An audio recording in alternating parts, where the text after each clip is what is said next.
დღეს ოზურგეთის საკრებულოს ბიუროს ხდომაზე დღის წესრიგით გათვალისწინებული 6 საკითხი განიხილეს. მათ შორის მერიის ადმინისტრაციულ ერთეულში მიწის ნაკვეთის სახელმწიფო საკუთრებაში გადაცემასთან დაკავშირებით. აღნიშნულ მიწაზე კი სოფლის ამბულატორია აშენდება. დეპუტატებმა ასევე იმსჯელეს კომისიების სამუშაო გეგმების დამტკიცების შესახებ.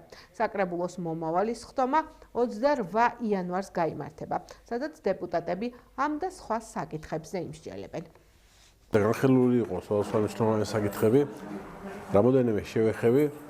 პირველი ეს არის, რომ მერიის სოფელ მერიაზე საუბარი მერიის ადმინისტრაციულ ერთეულში მდებარე მიწის სახელმწიფოსათვის გადაცემის შესახებ, იმიტომ რომ იქ უნდა აშენდეს ცენტრში უნდა აშენდეს სოფლის ამბულატორია, რაც ძალიან მნიშვნელოვანია.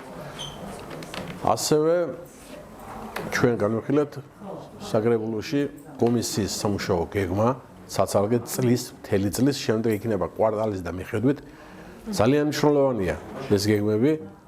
ალბათ დაინტერესებული ადამიანები საზოგადოება შეუძლია რომ ნახოს, გაეცნოს და მათთვისაც აღმოაჩინოს ძალიან საინტერესო საკითხები, რომელსაც ეს კომისიები მთელი წლის განმავლობაში შეესწავლის.